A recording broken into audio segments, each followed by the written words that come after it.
Welcome to Dr. Maitli's Music Therapy Channel. இன்றைய பதிவிலையும் Therapeutic Music as an Astrological Remedy என்ற தலைப்புல சில செய்திகளை நம்ம பார்க்கலாம்.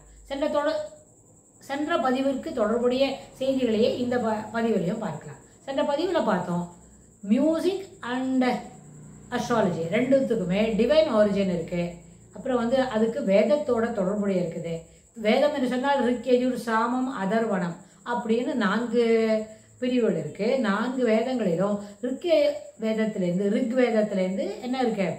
அஸ்ட்ராலஜியும், சாம வேதத்துக்கு அதனோட தொடர்பு சங்கீதத்துக்கும், அப்புறம் அதர்வன வேதத்துல காந்தர்வ வேதத்தோட கூட நிருத்தியம், நாட்டியம், நடனம், அதுபோல டான்ஸுக்கும் அதோட தொடர்பு இருக்கு. அதனால சாமகானத்தை அடிப்படையில தான் இசைக்கு முக்கியத்துவம் இருக்கு.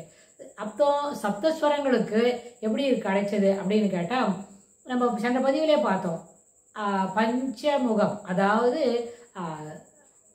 சிவபெருமான் ருத்ரகாண்டம் ஆடும்பொழுது சத்யோஜாதம்,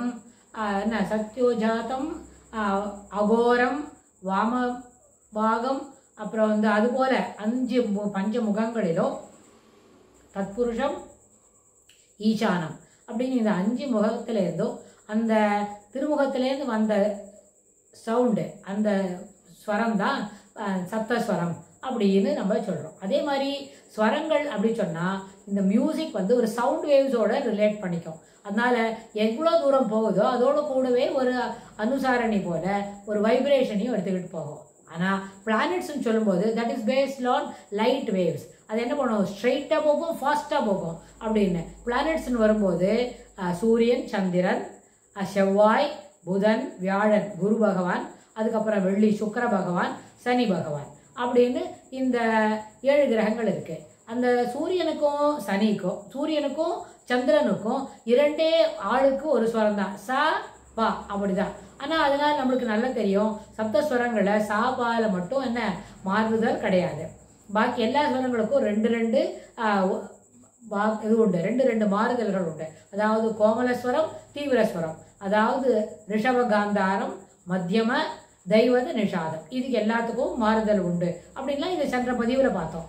ஆனால் இது ரெண்டும் இந்த ஆஸ்ட்ரல் வேவ்ஸ் இருக்கே அதுக்கு தகுந்தா போல நம்மளோட இசையில் இருக்கிற ஃப்ரீக்வன்சி, நோட்ஸோட ஃப்ரீக்வன்சியை பார்த்து நம்ம என்ன செய்யலாம்? அதுக்கு தகுந்தா போல நம்ம அதில் முயற்சி செய்து நம்மளுடைய பிறப்பு நேரத்தில் இருக்கக்கூடிய கிரகங்களின் சேர்க்கை, பிறப்பு நேரத்தில் இருக்கக்கூடிய கிரகங்களின் ஒரு கூட்டு அமைப்பு தனித்தனியாக இருக்கா அப்படின்னு சொல்லி அந்த நேரத்தில் எந்த பார்வையில், எந்த கிரகத்தோட பார்வை இருக்கிற இடத்துலேருந்து அதில் என்ன மாறுதல்கள் இருக்கோ, என்ன மாறுதல்களுக்கு தேவையோ அதை எப்படி மிட்டிகேட் பண்ணணுமோ அதுக்கு தகுந்த மாதிரி இருக்கிற ஸ்வரங்களை வாசித்து அந்த ராகங்களை நம்ம உபயோகப்படுத்தினா அதில் நம்மளுக்கு மாறுதல்கள் கிடைக்கும், தேவையான அளவுக்கு ஒரு சோலாஸ் கிடைக்கும் அப்படின்னு நம்ம ப்ரூவ் பண்ணலாம். அது நடந்துகிட்டு இருக்கு, இட் இஸ் ஹேப்பனிங்.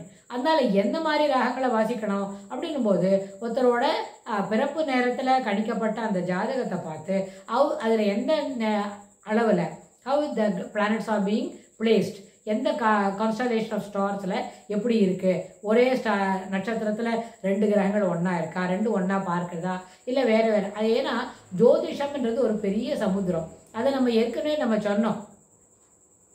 அதாவது ஒரு சமுத்திரத்தில் இறங்கி நம்மளுக்கு ஓணுன்றதெல்லாம் ஜஸ்ட் லைக் தட் நம்ம எடுக்க முடியும்னு நினைக்கிறோம். It is not easy. ஏன்னு சொன்னால் ஒரு சமுத்திரத்தில் போகிற ஜலத்தை எடுக்கிறது ஆழம் தெரியாத கால் விடுறோம். வி ஆர் நாட் என்ன ஸ்கியூபா டிரைவர்லாம் கிடையாது, நம்மளுக்கு எதுவுமே தெரியாது. இருந்தாலும் ஒரு ஆர்டினரியாக ஒரு லேமேனா சமுத்திரத்தில் போய் இறங்குறோம் பீச்சில் அப்படின்னு சொன்னால் எவ்ரிபடி வில் என்ன நம்மளை பார்த்து சிரிப்பாங்க. ஏன்னா ஒன்றுமே தெரியாமல் ஒரு ப்ரொடெக்ஷனும் பண்ணிக்காமல் தண்ணியில் அப்படியே நேரம் இறங்குறாங்க பாருங்கள், என்ன வேலையை செய்யலை போல அப்படின்னு நினைப்பாங்க. ஆனால் ஒரு சாதாரண ஒரு ஆறில் வேகமாக ஜலம் போகிறது, தண்ணி வேகமாக போகுதுன்னா அப்போ இறங்கிறதுக்கு கூட நம்ம யோசிக்கணும். ஆனால் ஒரு ரிவுலெட், சின்னதாக ஒரு ஓடையில் தண்ணி போகுது அப்படின்னா அங்கே இறங்கலாம். ஆனால் அஸ்ட்ராலஜின்றது ஒரு ஓடையில் போகிற தண்ணி போல இல்லை, ஒரு சமுத்திரத்தில் இருக்கிற தண்ணி போல. அப்படின்னா அதுலேருந்து இறங்கி எடுக்கும்பொழுது மிகவும் என்ன கவனமாக இறங்கி எடுக்கணும். அப்போ கவனமாக இருக்கணும். இந்த சமுத்திரம் ஜோதிஷ சாஸ்திரம் தான் சமுதிரம் இல்லை, ஒரு இசையும் கூட சமுதிரத்துக்கு மேல என்ன ஆழமானது, தீர்க்கமானது. அதுல இருக்கிற ஸ்வரங்களோட காம்பினேஷன் ஆஃப் நோட்ஸ் இருக்கே, அது பெரிய பெரிய விஷயங்கள் எல்லாம் நடத்தி தரும். அதனால தெரப்பியூட்டிக் மியூசிக் என்ன சொன்னால், நம்மளுக்கு எந்த அளவுக்கு சங்கீதத்தில் ஈடுபாடு இருக்கணும் அப்படின்னு கேட்டால், சங்கீதத்தில் அடிப்படையில் ஈடுபாடு இருக்க வேண்டாம். You can take it as medicine. Medicine சொன்னால் மருந்தில் இருக்கிற என்ன காம்பனன்ட்ஸ் நம்மளுக்கு தெரியணுமா, அது நிச்சயமாக தேவையில்லை. ஜஸ்ட் லைக் தட் நம்ம அந்த ராகங்களையும் இதையும் சேர்த்து நம்மளுக்கு வாசித்து கொடுத்தாங்க, இதை நம்ம தொடர்ந்து ஒரு 2 வாரம் கேட்கணும், இல்லாட்டி 25 நாள் கேட்கணும் அப்படின்னு அவங்க என்ன சொல்லி அனுப்புகிறாங்களோ அதுபோல் தொடர்ந்து கேட்டுவிட்டு அதுக்குண்டான ப்ராக்டிஸ்லாம் பண்ணால் things will be in our stride அப்படின்றத நம்ம புரிஞ்சிக்க முடியும். அதனால் அஸ்ட்ராலாஜிக்கல் ரெமடியாக அந்த கிரக சேர்க்கைகளுக்கு, அந்த கூட்டத்திற்கு, கிரக அமைப்பிற்கு ஏற்ற மாறுதல்கள் இல்லை அதற்கு தேவையான இன்னும் கொஞ்சம் அடிஷ்னல் சப்போர்ட் அதை இசை மூலமாக கொடுக்க முடியும் அப்படின்னு சொல்லி நம்ம இந்த பதிவை நிறைவு செய்கிறோம். இதுக்கு தொடர்புடைய செய்திகளை வரப்போகிற பகுதிகளில் பார்க்கலாம். தேங்க்ஸ் ஃபார் வாட்சிங்.